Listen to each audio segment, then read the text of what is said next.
The fact that this wonderful restaurant even exists is a testimony to the importance of dreaming big dreams. Dreams like Tempe Town Lake. That was a huge catalyst for lots of economic development. Jim McCain is the son of Senator John McCain. He too remembers the old downtown Tempe.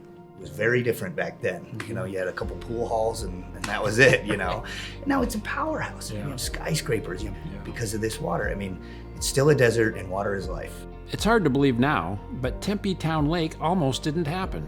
They got a lot of pushback at the time that was being proposed. I mean, there were folks who used the term boondoggle. Who's going to want to come to some giant lake in the middle of the desert? Today, after the Grand Canyon, that boondoggle in the middle of the desert is Arizona's second most visited location, bringing in more than $2 billion of economic development.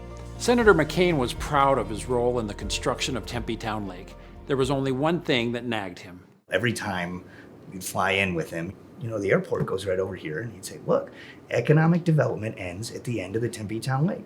John McCain believed that all of the communities along the dry riverbed should enjoy the economic development that came to Tempe.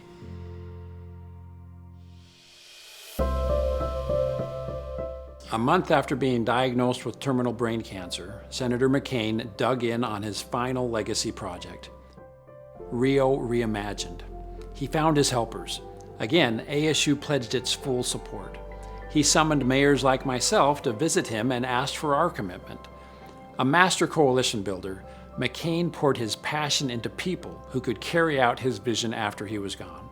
Last working summer of his career, this was the focus. It's an interesting way to watch a man to the last moments of his life just swinging as hard as he could.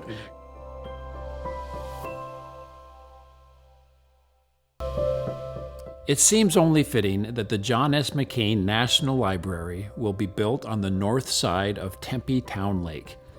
Of course, the library will tell the story of McCain's life, including 5 years as a POW, his refusal to be released ahead of his men, his eventual return home, and his public service as a congressman and a U.S. senator.